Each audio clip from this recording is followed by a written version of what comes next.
Je t'assure que le bon Dieu est bien meilleur que tu le crois, écrivait Sainte Thérèse de Lisieux. Je crois que cette phrase s'applique aussi à nous. Quelle que soit notre façon de concevoir l'amour de Dieu, notre confiance en celui-ci restera toujours tellement pauvre, tellement étriquée, tellement basse, tellement en dessous de son vrai amour, puisque celui-ci est infini. Et donc nous pouvons nous aussi entendre aujourd'hui, le bon Dieu est bien meilleur que ce que nous croyons. Nous allons dans cette vidéo écouter plusieurs messages que Jésus a donnés à différents mystiques, où il insiste tant sur l'importance d'avoir une immense confiance en lui. Mon désir le plus profond en faisant cette vidéo est que notre foi, notre confiance en l'amour de Dieu puisse augmenter au moins un tout petit peu. Cette vidéo comportera les 3 parties qui s'affichent à l'écran, dont la deuxième sera évidemment la plus longue.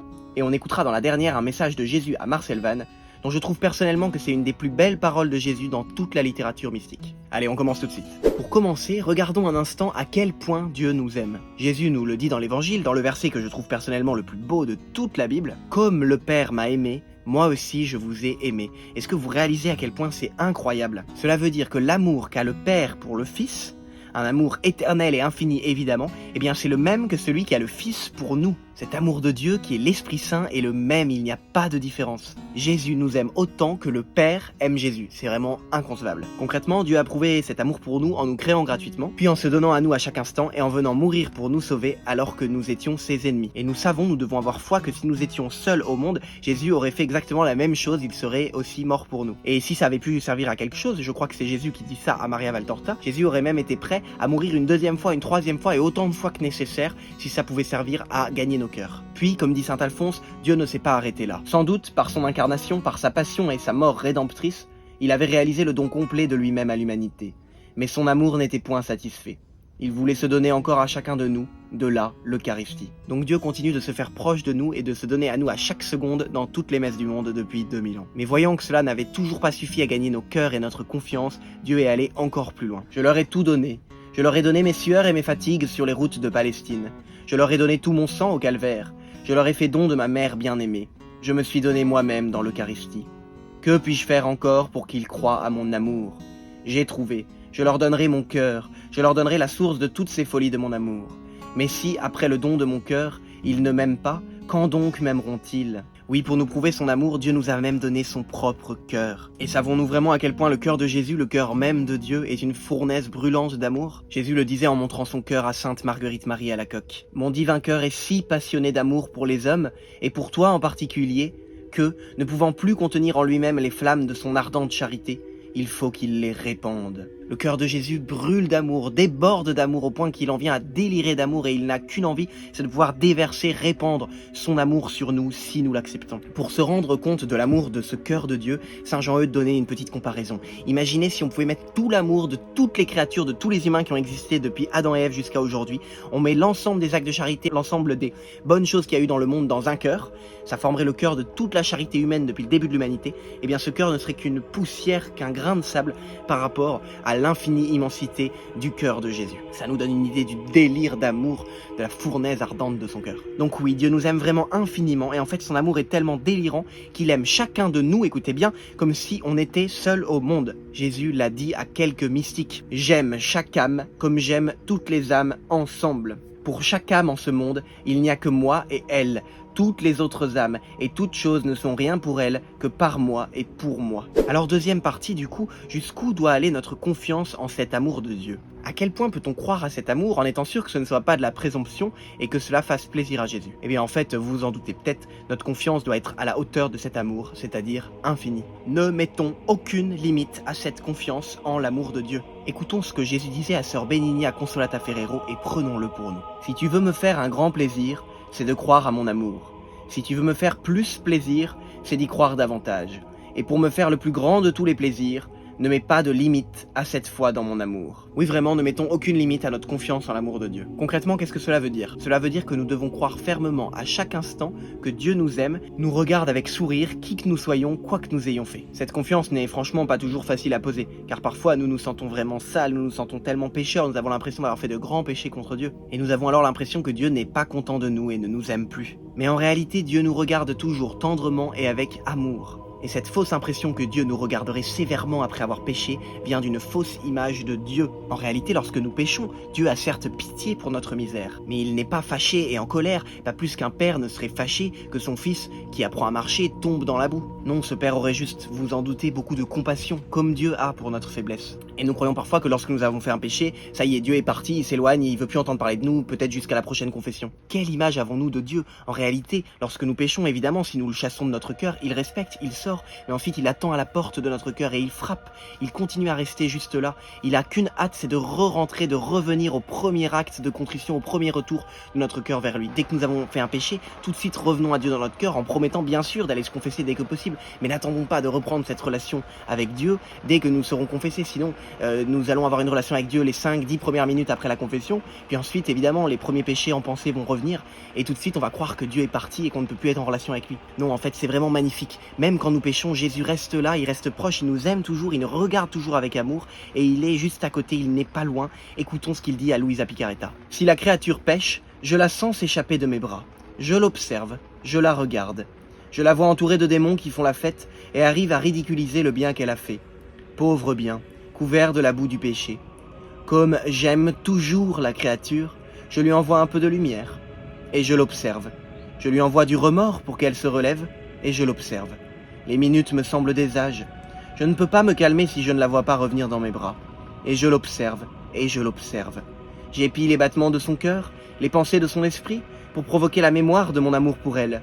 Mais non, c'est en vain, et je suis contraint d'observer. Quelle dure veille. Si elle revient vers moi, je me repose un peu. Sinon, je continue ma veille. Que c'est beau, lorsque nous péchons, Jésus reste toujours proche, à nous regarder et nous aime toujours. Il est juste là, il veille sur nous et il attend juste que nous revenions avec confiance par un mouvement de notre cœur. En réalité, croire que Jésus nous aime toujours alors que nous venons de faire un péché, c'est un acte de foi qui peut paraître très difficile, mais qui est ô combien méritoire. Car c'est justement cette confiance audacieuse, aveugle, inouïe qui réjouit Jésus. Comme le disait la bienheureuse Dina Bélanger, la miséricorde infinie s'exerce d'autant plus en nous qu'elle y trouve de misère. Et donner à Dieu, par notre repentir et notre confiance, l'occasion d'exercer sa miséricorde, c'est lui faire plaisir.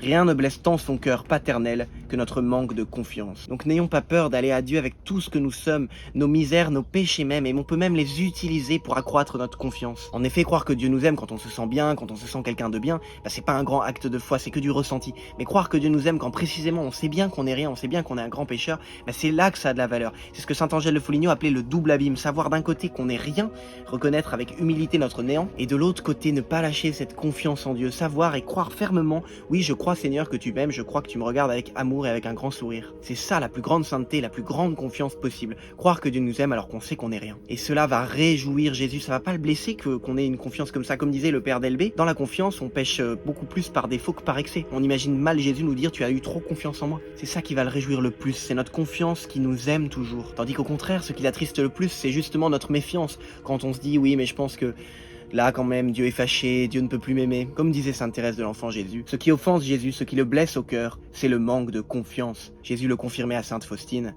la méfiance des âmes me déchire le cœur. Donc vraiment, s'il nous plaît, que nos péchés ne soient jamais un prétexte pour manquer de confiance en l'amour de Dieu. Alors aujourd'hui, qu'attendons-nous pour poser cet acte de foi et de confiance? Je crois que Dieu m'aime infiniment. Cela vous paraît dur car vous ne sentez pas cet amour? Eh bien inversons les valeurs, disons-nous justement, c'est tant mieux si je ne sens rien, ce sera l'occasion de vivre vraiment de foi et de confiance. C'est justement quand on est dans les ténèbres et qu'on ne voit rien, que c'est l'occasion de poser des actes de foi encore plus grands, d'acquérir pour le ciel des trésors éternels. Comme le disait d'ailleurs la sœur de sainte Thérèse de Lisieux, c'est ma misère extrême qui me donne cette confiance. On peut même avoir confiance grâce à notre misère, mais pourquoi? Car nous pouvons utiliser celle-ci pour glorifier la miséricorde de Dieu, et cette confiance audacieuse réjouira Jésus. Écoutons-le encore. Je ne me rebute pas de trouver des misères, pourvu que je trouve une bonne volonté.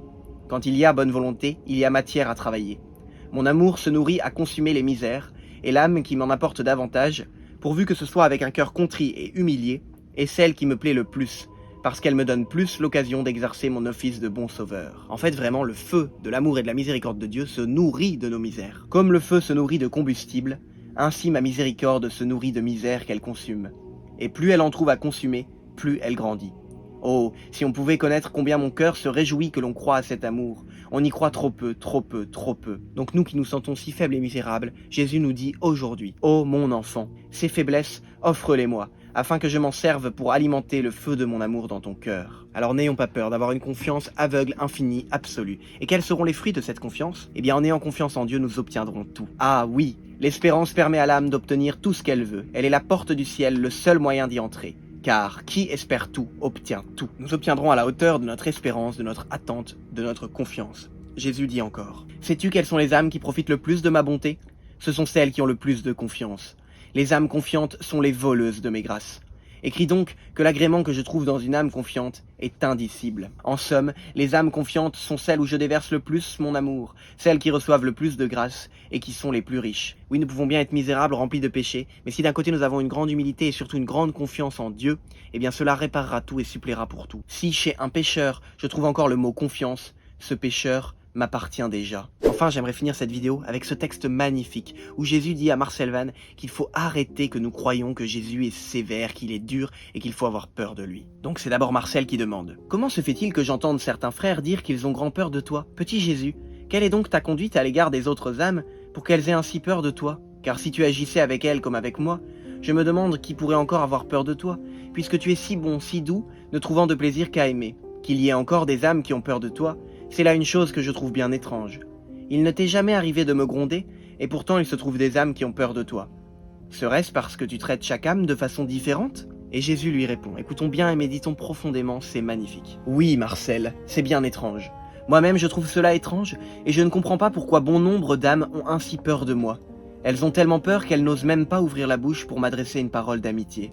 Pourtant, je me comporte envers ces âmes, tout comme envers toi-même. Mais Marcel, que cela ne t'étonne pas outre mesure. Ce qui explique l'attitude de ces âmes, c'est qu'elles n'ont pas assez d'amour pour moi, qu'elles ne veulent pas écouter mes paroles, ni recevoir mes baisers. Si elles m'aimaient véritablement, elles n'auraient aucune raison d'avoir peur. En effet, c'est uniquement parce qu'elles comparent mon amour à celui des créatures terrestres qu'elles craignent de la sorte. Si, au contraire, elles se servaient du regard de la foi pour sonder la profondeur de mon amour, il est certain que leur crainte s'évanouirait. Et pour être encore plus précis, Marcel, tu entends bien, on a peur parce qu'on veut bien avoir peur. Car je ne fais rien qui soit de nature à effrayer qui que ce soit. Et si jamais mon amour voulait semer la terreur parmi les hommes, il ne mériterait plus le nom d'amour. Si, en présence de l'amour, ces âmes continuent de craindre, c'est que, pour elles, mon amour n'est pas l'amour. Ma conduite envers toutes les âmes est la même qu'envers toi, Marcel. Je voudrais également leur donner mes baisers et leur témoigner mon amour, mais parce qu'elles ne cessent d'avoir peur, je ne puis leur donner ces baisers, ni même leur adresser une parole. Ce n'est pas pour toi que j'ai dit ces paroles, mais bien pour les âmes qui ont peur de moi. Donc voilà, croyons que Jésus se comporte avec nous de la même façon qu'il se comportait avec Marcel Van, et donc qu'il nous aime infiniment et tendrement toujours, même lorsque nous péchons. Il nous aime, il reste là, il veut rentrer à nouveau. Si en cette fin de vidéo vous croyez au moins un tout petit peu plus à l'amour de Dieu pour vous qu'au début de vidéo, alors j'aurai réussi mon objectif. Allez, soyez bénis et croyons en l'amour de Dieu. Les amis, avant que vous partiez, je vous annonce que j'ai créé une méthode complète et organisée de la vie spirituelle pour apprendre à vivre votre vie avec Dieu, que vous soyez un débutant dans la foi ou que vous priez déjà 1 heure par jour depuis 20 ans. Avec cette méthode, vous recevrez un recueil de plus de 1000 citations de saints que j'ai compilées, ainsi que des fiches outils qualitatives pour chaque cours et tant d'autres choses. C'est le contenu le plus qualitatif que j'ai jamais fait de ma vie et j'ai hâte de vous présenter tout ça. Pour en savoir plus, vous pouvez dès maintenant regarder la première vidéo qui est sur le but de la vie et que j'ai mise en description et commentaires épinglés. On se retrouve tout de suite là-bas pour ceux qui le veulent, que Dieu vous garde.